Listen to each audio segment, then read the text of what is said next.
서울 송파병의 남인순 의원입니다. 장관님하고 식약처장님. 네. 네. 제가 이렇게 자료집을 냈는데 거기 있으시죠? 네네. 예. 제가 현장에 답이 있다라고 하는 그런 내용으로 해서 국감을 준비하면서 4개 기관의 현장을 방문했습니다. 네. 경기도 사회서비스원, 그리고 동물대체 시험 연구 개발 현장인 오가노이드 사이언스를 갔다 왔고요.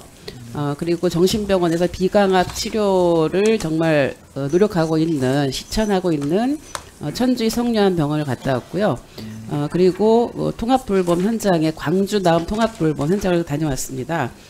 거기서 들은 공통의 얘기는 복지부하고 복지의원님들 또 식약처가 좀 현장에 대한 관심을 가져줬으면 좋겠다, 이런 얘기를 들었습니다. 그래서 제가 좀 말씀드리고 싶은 거는 뭐 제가 갔다 온 거는 좀 신경을 한번 써주시고요. 특히 네. 그 통합돌봄을 지금 준비하고 계시기 때문에 광주 그 통합돌봄 현장은 저도 굉장히 가서 감동을 받았습니다. 꼭 좀 장관이 바쁘시면 차관님이라도 꼭 다녀오셨으면 예, 한 번 갔다 왔는데요. 갔다 오셨어요? 예. 네, 어떠셨나요?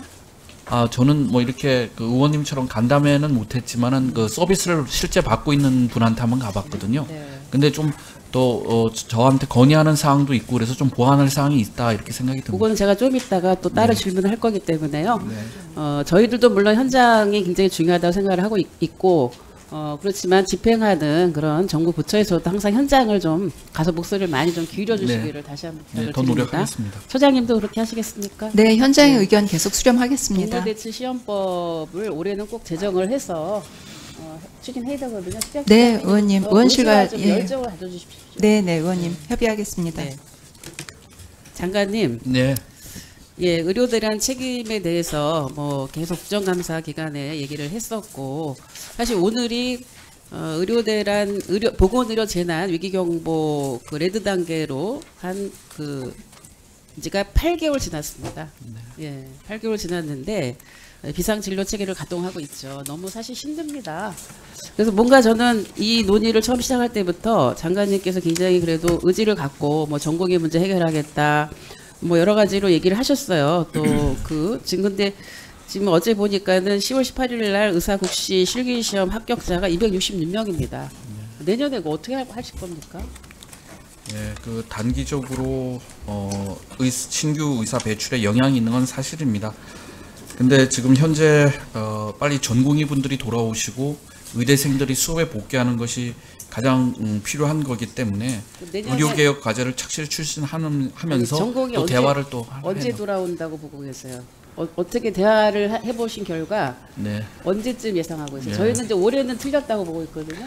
제가 그럼 말씀드리기는 좀 이렇게 전공의 분들마다 또 생각이 다르시기 때문에 제가 일괄적으로 말씀드리기는 어려운데 조기 복귀를 위해서 저희가 여러 가지 방안을 강구하고 있다는 말씀 드리겠습니다. 아니, 그 얘기를 저희는 계속 믿었죠. 믿고 그래도 정부가 뭔가 좀 대화를 통하고 여러 가지 또 제도적인 지원 방안을 통해서 해결을 하겠다라고 생각을 했는데 정말 답을 못 갖고 오시더라고요. 근데 어쨌든 여야 의정이 지금 형성될 수 있는, 꾸려질 수 있는 이제 분위기가 조성이 됐잖아요. 네, 그렇습니다. 근데 지금 중요한 이제 전공의 단체하고 의사협회가 안 들어오고 있는데 이 부분이 들어오게 하기 위해서 마지막 책임을 제가 볼 때는 차관님하고 장관님이 하셔야 돼요. 네.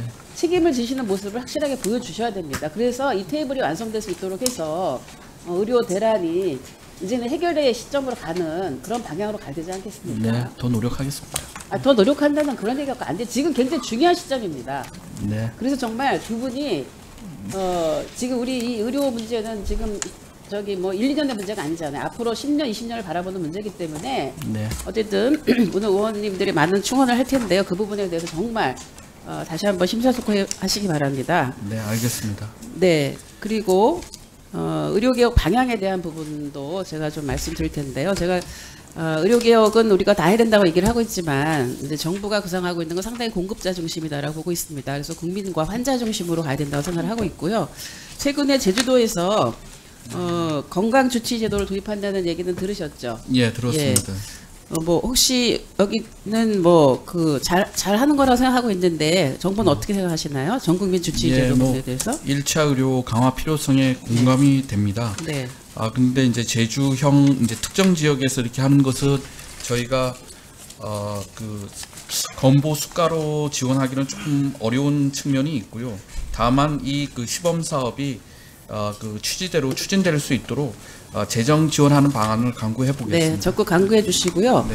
이번에 의료 대란을 겪으면서 이제 응급실 뺑뺑이라든가 여러 가지 상황 속에서 사실은 이 환자들의 피해가 컸습니다. 그래서 환자들의 피해는 컸지만 환자들의 목소리는 사실 반영되기 굉장히 어려운 구조였었어요. 그래서 환자들에 대한 어떤 그 권리 보장을 위한 환자 기본법이 필요하다. 뭐 이런 얘기들이 제시가 되고 있습니다. 최근에 이런 방향에 대해서는 뭐 어떻게 생각하십니까? 예, 뭐 저희도 환자 단체하고 1대1로 담당자를 지정하고 주별로 회의를 하고 있는데요. 환자의 권리 보장 강화가 필요하다고 생각이 듭니다. 의원님이 그 제안해 주신 것처럼 기본법을 제정하든지 네. 아니면 현행 안전법을 개정을 하든지 해가지고 권리 보장을 더 강화하도록 네, 하겠습니다. 적극 좀 해주시기 바랍니다. 네, 그리고 그 지역 돌봄 통합 지원법 그 네. 시행에 대한 부분 말씀드리겠습니다. 내년 26년이죠. 26년 3월로 이제 그 시행을 하게 되는데 준비를 많이 해야 됩니다. 네. 그런데 이제 시범 사업 제가 법안을 내서 이게 제정이 된 건데요. 그 법을 이제 통과할 때 법 통과 시점부터는 시범 사업을 법에 준해서 하기로 했거든요. 네. 근데 시범 사업이 그동안은 노인 대상으로 했었는데 여기 그 대상에는 장애인과 정신질환자도 포함할 수 있도록 하는 내용으로 법을 제정을 했습니다. 그럼 시범 사업에도 그렇게 해야 되는데 그렇게 안 하고 있거든요. 예. 내년 예산도 예. 바꿔야 되지 않겠습니까? 예, 시범 사업은 이제 노인 위주로 하고 있는데 네. 법 취지상 장애인 등도 포함이 돼야 되기 포함할 수 있도록, 때문에 예, 해주시기 바랍니다. 네. 예, 그리고 아까 그 공무원들에 대한 통합 돌봄 지원 교육 이 부분도 아까 앞서서 김남희 의원님이 제기를 해주셨는데요. 이거 굉장히 시급하고요. 제가 이제 광주를 다녀왔다고 말씀을 드렸는데 광주의 그 통합 돌봄은 상당히 많이 준비를 했고 핵심이 뭐냐면 이게 서비스를 추가를 해야 되는데 재정 문제예요. 재정을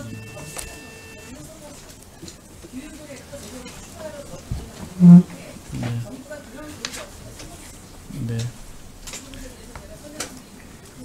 네. 예. 저도 한번 갔었는데 뭐 인력 지원, 그다음에 예산 지원 여러 가지가 많더라고요. 저희가 보완하도록 하겠습니다. 예. 네. 다음은 김예지 의원님 질의하시겠습니다.